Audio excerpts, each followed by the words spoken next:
No, wonderful to be back with you. And just this morning, I've just been asked to just speak to you a little bit about my life, my career, and my faith in Jesus Christ. So I'm just going to start from the beginning, really.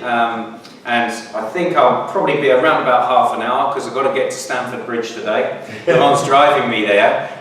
Chelsea found out that I was over and made a call to me in the week, said, would you come down to the bridge today and we'll have you on the pitch before and ask you a little bit about what you're doing. And I said, oh, I can't actually, I'm at Heath Church in Wales, I'm doing a men's thing, because I thought it was a 3 o'clock kickoff, and then they told me no, it's actually 5:30. Against Crystal Palace at the bridge, easy 3 points. So I'm going to head off down there afterwards, so I won't keep you too long. But yeah, I mean, I actually grew up in a footballing family. My dad, Keith, this is for some of the older members here of this gathering, will remember my father, Keith, played for Charlton Athletic for 17 years, back in the 60s and 70s. In fact, I was going to say a little known fact, but it is actually a Trivial Pursuit question, is that my father was the first substitute ever used in English League football. So back in the day, for some of you younger ones, it used to be 11v11 on the field, and if you got an injury and you had to be carried off, you were down to 10 men. So this is the days where men were men, yeah? You couldn't carry on with a broken leg. You grit your teeth and go through, because you couldn't go down to 10 men. But so the FA decided, we need to introduce the substitute. And on the day, the first Saturday, the number 12 was in place. My dad was sub for Charlton. And after 10 minutes, there was an injury, and he ran on the field as a young Charlton player, and he was clocked as the first substitute in English football. So he actually hates that fact because he played over 600 games for Charlton. He's the most outfield appearances in their history. A goalkeeper called Sam Bartram was the only other player who beat him. He said, I played over 600 games for Charlton and I get remembered for not being good enough to get in the starting line on one particular day. But I was very privileged to grow up in that footballing family. I grew up around the smell of the dressing room and going down to the valley and watching all those players. There was a player called Derek Hales, who was a great goal scorer, and Mike Flanagan, Colin Powell, and my dad was captain. And to have those examples before me and to have that little bit of insight getting down and watching them was wonderful. They'd have a chat with me and always encourage me. But of course, my greatest teacher was my own dad, and he was good. You know, he would coach me and he would encourage me. I think we've got some of the old cine film, you know, the old cine film, where I'm toddling along and out of nowhere there's a ball that just kind of thrown in front of me, so I kind of have to kick it. So I was being kind of gently encouraged to play football, but he never pressured me, and he knew the pressures that the son of a professional footballer might face, and so it was good to have him as the role model, Charlton there, and all I ever thought about doing was following in my dad's footsteps and becoming a professional footballer. Like many young boys today, is just that is the dream career. And so I kind of progressed through the ranks, played for my school team, and then I played for my district, and I got in the Kent County team at age 14. And then at 15 years old, I got into the England schoolboys team, which is quite the thing. I mean, it was a real. I remember sitting there watching England schoolboys v Scotland on TV. It used to be televised at the end of the season, and my dad said, that could be you next year. You know, I was 14. I said, no, really? He said, yeah, it could. And I went through the trials, and you know, you had to, it starts off then regional all around the country, and then you make it to Lilleshall, and then it's down to the last 120, last 60, last 30, and then from 30 they go to 20, and you used to have to wait for the FA to send you a letter. The English schools FA, there's no emails or anything like that. You wait and you watch for the letter coming to see if you've made it through. And I got into the same squad as Michael Thomas, who played for Arsenal. And so I was England schoolboy, international at age 15, and played at Wembley in front of 60,000 people, and it was on TV. And so my life then was schoolwork, and so I always say to young boys, you know, you need to concentrate on doing well at school, even if you're a good sportsman, even if you're a good footballer. Listen to your parents, do everything you can at school, and I was encouraged to do well at school. I was at a grammar school. My life then was, just the school and then football. And to give you an example, I played for England schoolboys on a Saturday at Wembley, 60,000 people, and on the Monday I came into school to do my maths GCSE. So it was, I was studying on the Sunday for maths on the Monday after being at Wembley on the Saturday. But it was at that time that the professional clubs were really looking to sign the best schoolboys in the country, and I was one of them. And so I had all the clubs looking to sign me. There were the smaller clubs like Tottenham and Arsenal, the little clubs like that. But I chose Queen's Park Rangers, and really I did choose Queen's Park Rangers because they were a top flight team. They weren't as big as Tottenham and Arsenal and Liverpool, but they had a great manager with Terry Venables there. And Terry was he was a bright young manager coming through, and Queen's Park Rangers brought young players through, and a lot of them. They developed their youth system. I mean, one of my observations in the game today is that we need to bring young players through at the club level, and that's to the detriment of our game that we're not doing that. QPR did, so I thought I've got a better chance of coming through earlier at QPR. So I signed for QPR 15 and left school at 16, did my GCSEs, left school at 16, and I signed a contract for QPR. So I made it as a professional and got the schoolboy dream. I actually became a Christian only about 18 months after that. I'll come back to that in a little while. But I played for some wonderful teams and for some great managers. My manager at Queen's Park Rangers, Jim Smith, actually gave me a debut, and I played with some great players there. Sammy Lee was a player for Liverpool and England, and he came to QPR, and I was only a young player there, but it really kind of struck me how he, as an older player that achieved everything, just took an interest in me and took me under his wing a little bit, and said, I see you're doing well in training, you did well for the reserves. And my first trip away from home with Queen's Park Rangers, I roomed with Sammy. And even when I sort of speak to or observe culture or speak to men in the church, I always say to the younger men, you should be looking to some of the older guys to pour into you, to teach you. You're not born wise, you need to learn wisdom from those who are older than you. And for the older men to say, look around for the young, because they need you to pour into them. And there was that culture back in the day where the older would look after the younger, even in the football circles. And so football's a little bit of a microcosm of culture, and I think we've drifted away from that a little bit in the culture. But Sammy really looked after me, helped me come on as a player. And I guess I was a little bit impatient in those days to play all the time, and there was only two subs. There were two subs by that time, not the one but the two. And to get into QPRs every week and on that bed, it was difficult days. I wanted to play. Meanwhile, my dad had become a manager at Gillingham Football Club, and I was living at home at the time. Gillingham were in the 3rd Division. He was bringing through players like Steve Bruce, who went to Manchester United, Tony Cascarino. They were bringing through players. They played some good football. And he was sitting at breakfast one morning, and he had injury problems in midfield. And he's thinking, I need a midfielder that can get a goal. And he said, he looked across at me, and I was eating my Weetabix, and thought, hey, you'll do. You're not in the first team at QPR. And he said, do you fancy coming to play for me on loan at Gillingham? I said, yeah, I fancy that. I play every week. So he approached Jim Smith, and I went to Gillingham on loan, and now I'm playing every week proper first team football, and I got the taste for being in the team every week. I ended up signing for my dad, so playing for my dad. He said to me, I can't show you any favouritism, not that he would anyway. In fact, he didn't really praise me too much in front of the other lads, and he said, I'll give you 2 bad games and then I'll drop you. I said, well, we'll see what my mum has to say about that.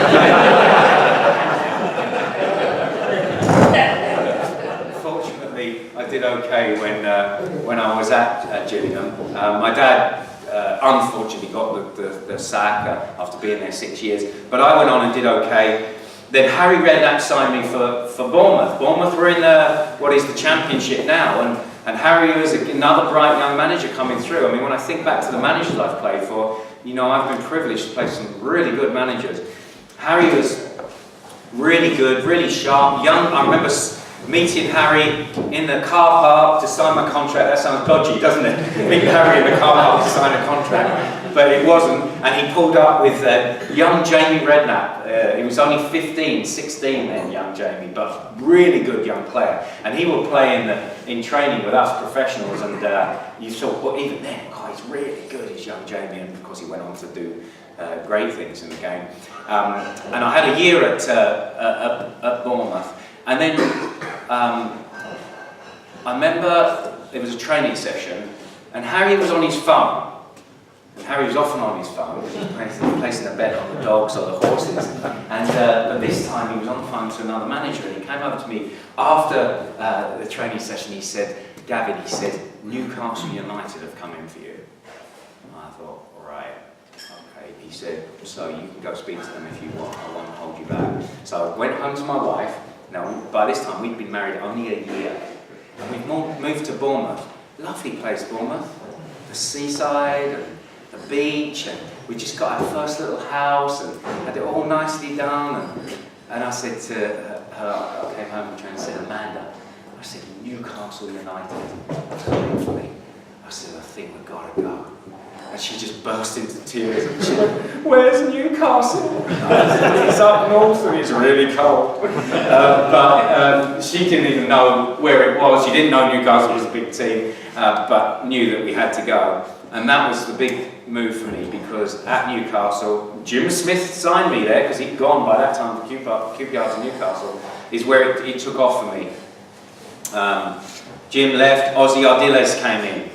The Argentinian who was Maradona's mentor. So Ozzy would tell us stories of Maradona when he was young. He says, "Forget Pele." He said, "Pele was good." He said, "Maradona was the best." He said, his feet were like hands in what he could do, just like manipulate a football. And, in fact, his hand was like a football.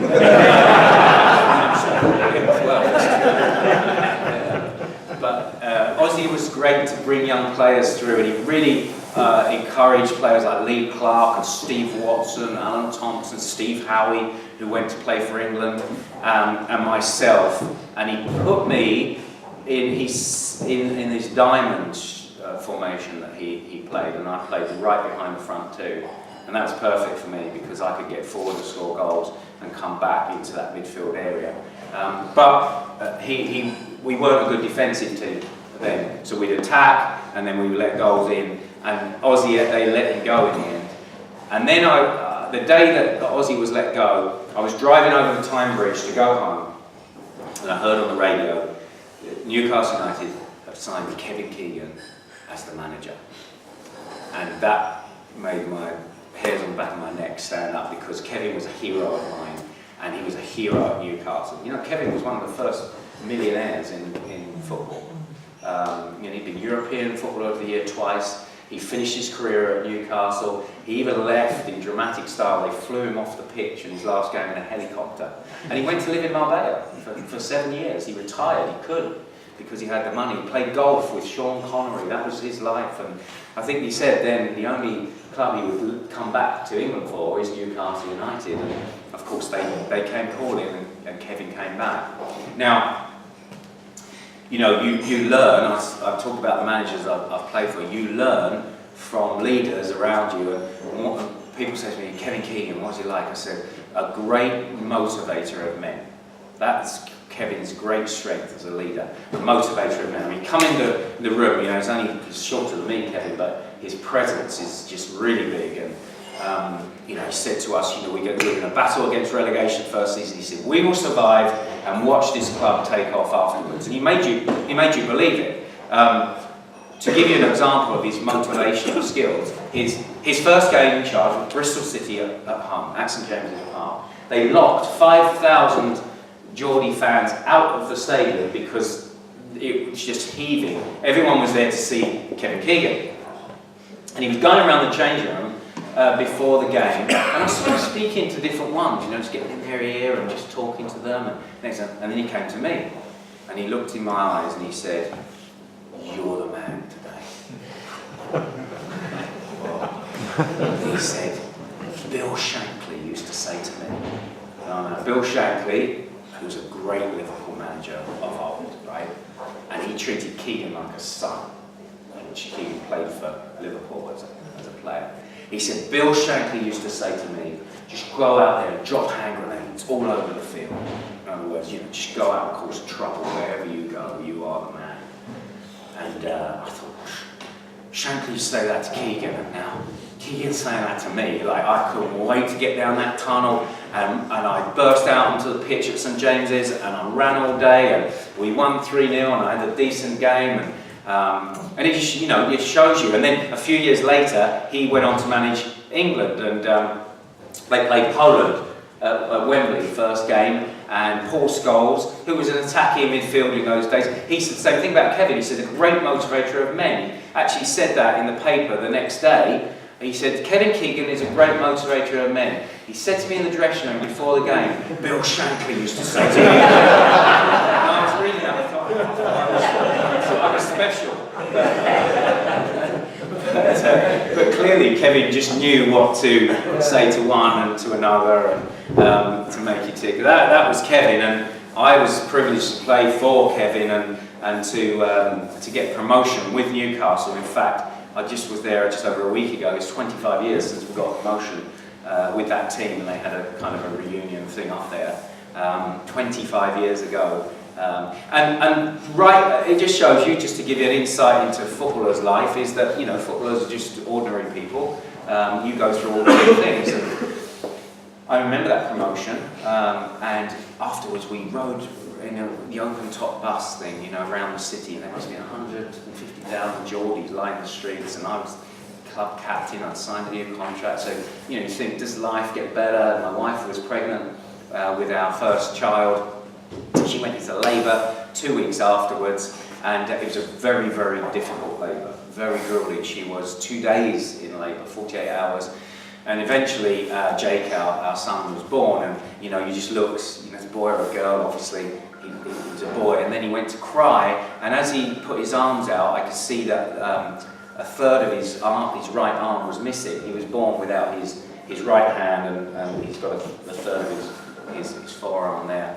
And so we only had one scan in those days, and maybe the way he was lying, they didn't see it, and it's quite amazing that you can be from the highest you've ever felt to this kind of gut-wrenching, swirling feeling of what has happened here. We didn't really know anything about limb deficiency in those days too much, and so then there can be other problems with heart and lungs and brain. Well, it's amazing how thankful you can be that it is just a hand. And I remember the surgeon said to us after a little while, this is the body that God has given Jake, and even speaking that sort of sovereignty of God into our lives there was a strength at the time. Jake is a healthy and a fit young man now, and a believer in Jesus Christ, which is great. But it just shows you, footballers go through things, big highs and big lows like everyone else. And at that point then, we decided my wife wanted to get back nearer her family down in London, and I said to Kevin Keegan, I think, we need to move back to London if possible. And it shows you the compassion of the man, because Kevin, he's a big winner, wanted to win, wanted me to stay, but he said, look, I understand your situation.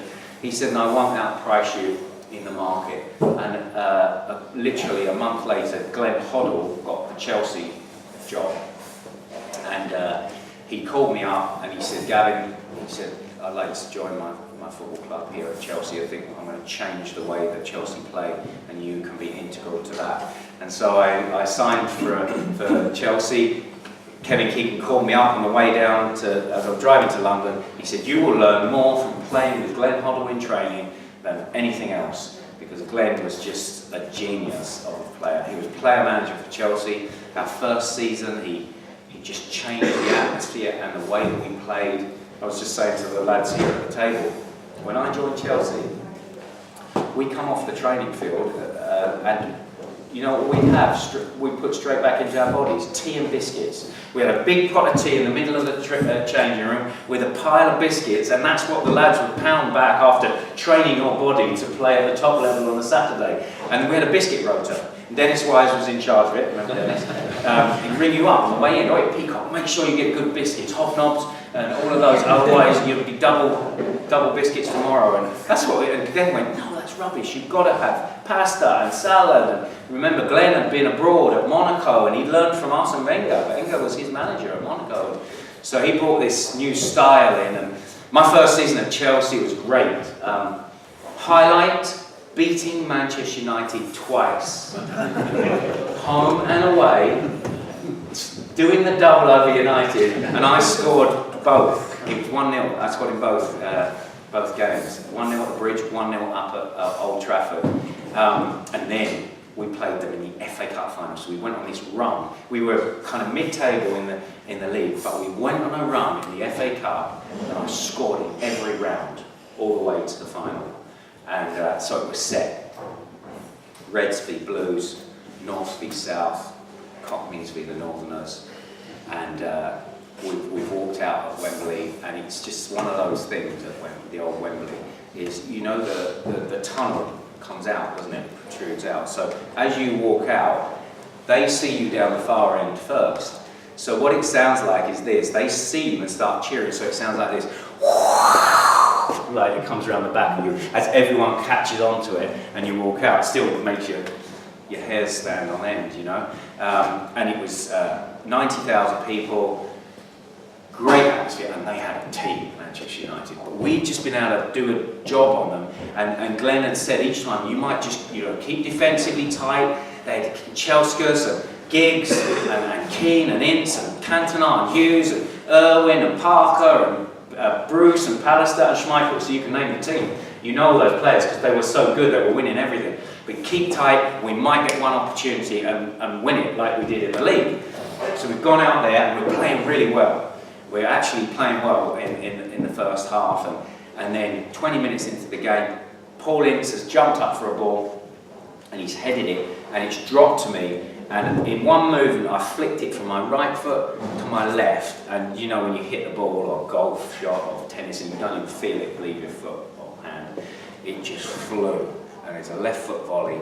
And I'm watching it, and it's amazing in an FA Cup final how everything can seem like it's going in slow motion. Because I'm watching it, and then big Peter Schmeichel, he starts to backpedal like this. And I'm watching him start to move back towards the goal, and I'm thinking, it's going in. It's going up, that's beat him. And he's starting to stretch at this point and put his hand out. I thought, this has beat him, it's going in over Schmeichel's head. It's going to be 1-0 to Chelsea again. Peacock scores again. Manchester United is just going to think it's not their year. And he goes back, stretches it, it's over his head, and bang, hit the crossbar, comes out, and they're on the counter-attack, and then everything's back to normal speed. And that moment was just gone. And we went in at half-time, and Glenn said, you're doing great, lads. He said, just don't do anything silly in the first 10 minutes of the second half. So what did we do? We did something really silly in the first 10 minutes of the second half. Dennis Irwin came forward. Giggs went down the line and he cut inside and he popped the ball into Dennis Irwin, and he's run forward into the box, pushed it, and my fellow midfielder, who's a great player, really good lad as well, Eddie Newton, he's dived in, and I'm right there and my hands go to my head so I can see him diving in, and he's missed it, and Irwin's flicked it, and bang, penalty kick. Now, who is the person that you do not want to be taking a penalty against you in an FA Cup final? Cantona. Eric Cantona. Now, you remember Eric Cantona? Everyone remember Cantona? Oh, quite a few of you. Frenchman, really good. Best player I played against in the Premier League. He used to wear his collar up, didn't he? Yeah, he used to do that thing with his collar. You know, it's confident, a little bit of arrogance, but it was good. And he got the ball, he's put it on the penalty spot, put the ball down. He stepped back, he's put his collar up, he's looked around, like, you know, Wembley's here for me. He's just stood there like that, and we had the captain, you remember Dennis Wise, he was little, Dennis, and he was a cheeky fella. And Dennis has gone up to Eric, and this is the truth. He's gone up to Eric, middle of the FA Cup final. Eric's about to take it, collar up, and he's gone. He's looked up at Dennis because Dennis is there. He's looked up at Eric. Eric's up there. He says, 50 quid says you miss. I'm lying. 50 quid says you miss. Eric's looked and come. He speak to him. He's like, puts his collar up, stands there, walks up, just rolls it one side. Our goalkeeper, Dmitry Karin, Russian goalkeeper, dives the other way. 1-0 Man United. Well done, Dennis. That did not work. And then, so we're 1-0 down now. 10 minutes later, Kanchelskis is flying through the middle. He is a flying machine, this Russian winger. And we've got a fast fullback, Frank Sinclair, who's going with him. And they go shoulder to shoulder outside the box. And David Ellery, the referee, points to the spot because Kanchelskis falls into the box, but the conflict was outside the box, right? It was definitely not a penalty. I know I need to get over that. It is quite a few years down the line. And Ellery did say that he would not give the same decision again. Anyway, he gives a penalty, and who steps up again? It's Eric Cantona again. And he does the same thing. He goes to the spot, puts the ball down, stands there, sticks his collar off, looks around, gets back to the edge of the box, stands, sticks his collar up, just tweaks the collar again. And this time he goes over to Dennis. And he goes over to Dennis and he looks down at Dennis and he says to Dennis, "Double or nothing." And Dennis is like, and then he just strolled up, put it in the bottom corner, 2-0 up. Anyway, Manchester United rolled out 4-0 winners that day. I'll give it to you, 4-0 winners that day. They override us, but we were trying to get forward on the counter-attack. So, they were good days at Chelsea, and Glenn brought in some really good players like Ruud Gullit and Zola, and I can tell you, stories of those guys, just amazing players, but they worked very hard. They had great style on the field and off the field. They raised the dress code at Chelsea Football Club. Like lots would come in, we'd come in with our tracksuits on and jeans, and they would come in with a little bit of Armani on, Hugo Boss, and Ruud Gullit one day says like, the dreadlocks, magnificent athlete, 6'3". He's sit on the treatment table there, getting massage after training, and you had to walk through the treatment room to get to the car park, to get into your car to leave. And there was me and Frank Sinclair and another player. We burst through, and we're going to get into our cars through the treatment room, and Ruud says, "Wait a minute, what are you doing?" He said, he looked at us, we were in our tracksuits and a bit scruffy. He said, "It has occurred to me that 75% of English men cannot dress properly."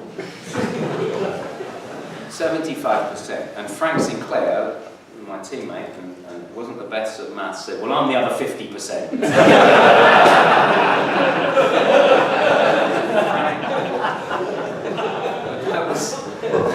That was the class and style that those players brought. And then Chelsea went on to do some really great things. I mean, I left, and then they went on to really start winning things with Pulpit and Vialli and so on. From Chelsea, I went to QPR, back to QPR for a few years, and played with Jerry Francis there, who was an excellent manager, been a wonderful player for them, an England captain. And my career wound down playing for the team that I started playing for.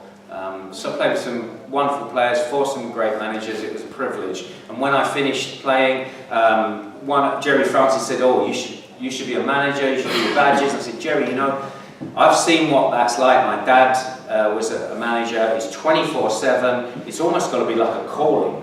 And I don't feel called to management. But the media's come in my way. I'm going to try doing that." And I started at the bottom again. I used to work for Capital Radio for, go up and do a game at Newcastle v Middlesbrough for £100 on a Saturday, and I worked my way up, and then BBC got on, and I got on the TV, and I had a really good career there, and really was enjoying it. And it was at that time when I was at the BBC, after working for them for about 3 or 4 years, that I really started to sense a call to ministry. And so I actually said to my wife, "Well, I'm feeling this. I'm going to speak to the church leaders of our church." And they said, "You can start preaching. We'll test this out." I started to do some studies, and then I said, "I'm going to give it up." So I gave up the second dream career, as it were, to take some time to prepare and study for church ministry. And I did that away from this country, where my profile was very high at that stage. And 10 years ago I moved to Canada, so I'm a pastor now at Calvary Grace Church in Canada. And of course, the reason why all that happened ultimately is because, you know, I became a Christian at age 18, which I mentioned earlier. And, you know, I had lived with my eye on the goal, literally. You know, it was about achieving, and achieving everything the world says will make you happy. And of course it was the dream. And the thing is, when I got the dream, age 16, 17, it wasn't quite what I thought it would be. Because football was my God, if I played well on a Saturday, I was really up. If I played bad, I was down. And so I'm up and down, because your football, you know, your form varies. And I'm in the tough world of professional football. You go from schoolboy football to professional football, it's tough. And so I'm wrestling with this. Well, I thought this was supposed to be everything, you know. And then just one evening, my mum said, "Oh, I'm just going to pop." My mum's not a Christian, but she said, "I'm just going to pop along to the local church, a local Methodist church in the area I lived in Kent." And I said, "Well, I'll keep you company." Went along. I don't remember what the minister preached on that night, but I do remember this. He said to me afterwards, "Oh, Gavin," he said, "I've got to have a youth meeting at my house afterwards." He said, "Why don't you come along to that?" And so I did. I pulled up that night with everything the world says make you happy. I had a really nice car, XR3i, proper 80s car, sporty car. I had money in my pocket. I had the dream career. And I walked into, and I was fairly well known. I walked into that room, and there were half a dozen young people my own age. They didn't have it. They didn't have the fame, the fortune, and the great career that I did. They weren't in the in crowd. Like I was in the in crowd. They weren't.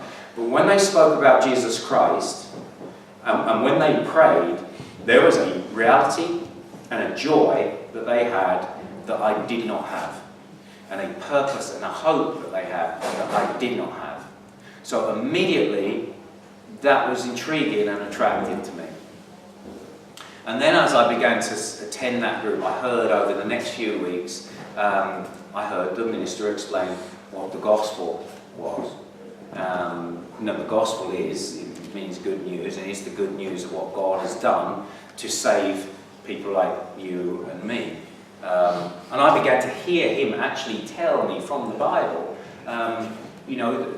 verses like, "For God so loved the world that he gave his only Son, that whosoever should believe in him should not perish but have eternal life." And he was telling me that the Bible begins with God. This whole universe begins with God. In fact, we were created by God and for God. And I would think then, actually, and I live in Alberta in Canada, and there are some amazing skies there at night, and you look up and there are sheets and sheets and sheets of stars that just cover the sky, and you're just drawn out to say, there must be, in every person they look and there must be something. Is there something? Is there someone who makes this? And of course the Bible tells us that God creates the heavens and the earth, and even the heavens and the earth, they're declaring the glory of God, of who he is. And so he said God creates, and it's in the Bible here in Genesis that he creates us, and he creates us male and female in his image.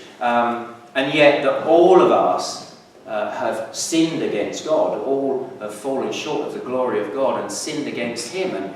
And of course, if God is to be a good God and a just God, and we all want a just God in charge of the universe, don't we? We do want that. Now just pause there for a second, because we have a sense of justice in us, and we are outraged when we see things like child rape, any rape. We are outraged at those horrific things. We are outraged in smaller things, like if our gas bill is £50 over at the end of the month, we'll be on the phone saying it must be right. I worked for 5 Live for several years, and all people would phone in about is, it's not fair. The referee made a bad decision. The ball was over the line. We want justice. We want fairness. There's in us to want fairness and justice. The thing is that God is just, and he showed me from the Bible that if God is just, then he must punish those who commit crimes against him. The thing is that we all have committed crimes against God from our heart outward into our actions. And that if God is just, he must punish us if he's going to be just. And I'm thinking, I thought this was good news. Yeah? This is the gospel, is it not? And then he showed me from the Bible as well that God is just, but he's also loving and merciful. For God so loved the world. It wasn't he thought the world was so great. He says how he loved the world. He so loved the world that he gave his only son who willingly came. Jesus Christ, fully God and fully man, who lived on this earth in perfect obedience to God, that none of us can do. A lot of people think they can earn their way back to God. No, we can't. Jesus comes and does that, fulfills God's law perfectly, and then goes to the cross at Calvary, and he dies on the cross and takes the punishment of God's wrath and justice that we deserve, those who will believe in him deserve, in our place, like a good substitute. I talk about my dad being the first substitute. Jesus is the ultimate substitute who stands in the place of sinners before the wrath of God at Calvary. And then he rises again from the dead, and he ascends to the Father's right hand, and he will come again. He will come again to judge the living and the dead, and he will take those who are the church, who are believers in him, to be with him forever. And for those who have rejected him, there is only judgment that remains. You either stay under the judgment of God, or someone else takes it for you. And it's Jesus Christ who's on offer. So this was the Jesus that was presented to me in the gospel. And so I realised in this moment then, my biggest problem isn't the approval of the crowd on Saturday. It's actually being in a right relationship with God and having the approval of God. And that Jesus Christ makes that possible through his life, death and resurrection. And so I repented, and as I turned from the direction I was going in, that self-serving way, and all I would have said, I was a good lad. I didn't really do stuff that was outwardly wrong, but the Bible exposed my heart was very sinful, and that I was in rebellion against God and very self-centered. And I recognised that, confessed that to God, turned and placed my trust in Jesus Christ for the forgiveness of my sin and for new life. And in a moment, I was saved. God gave me eyes to see and faith to believe, and I was saved. And I remember distinctly that I loved football, but I suddenly loved Jesus more. Football had been God, but now Jesus is what he is, God in my life. And football fell into exactly its right position. And I could enjoy being a professional footballer for that sliver of life, and then it's gone. And seek to honour God in that way. I love Eric Liddell, Chariots of Fire,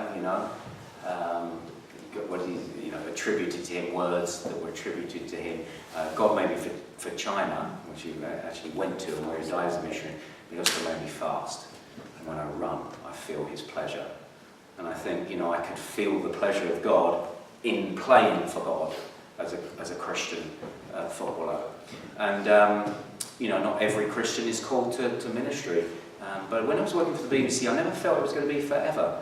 And until one day in my study, I was studying the Word of God, and I was reading about the Apostle Paul talking to Timothy about preaching the Word and the necessity of preaching the Word for the future of Christianity. And something began to stir in me, this fire, as it were, that maybe I'm called to do that. Now, it could have just been me that was thinking that subjectively, so I asked my leaders, so what do you think? And they began to then give me a testing period. And as soon as I started to preach, I thought, that's it. That's what I'm called to do. And it's what I call a joyful compulsion. Not only do I feel joy when I do it, it's like I must. I must. And, I've played in a sport that's glorious, and that I've loved doing. I get a massive thrill from doing it. But there's nothing more thrilling than telling the gospel, what I've just told you, to men like you, to men and women, obviously in the church, because we are dealing with eternity here, and we're dealing with souls, and we're dealing with something of real substance. The glory of football is just a shadow of the glory of Jesus Christ. So that's the gospel that saved me, the gospel that's preserved me, the gospel that can save any of you here today who would recognise Jesus for who he is and what he came to do, and your need for him as a saviour. That's the gospel that all your friends who have brought you here love and the Jesus Christ of the gospel. And that's what I do now is I teach that, everything connected to that in the local church.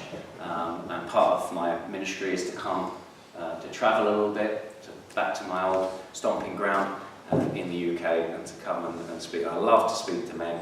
I love it when men get together, and I think one of the great needs of the day is men of God, to come together as men of God, to encourage one another in Jesus Christ, to not be ashamed of the gospel, to stand firm, to lead our families, to lead our churches in an age where it's difficult to be a Christian. We need men to rise up, and Jesus will strengthen you to do that. So that's my story. I commend Christ to you. I hope you've been encouraged today, and bless you all.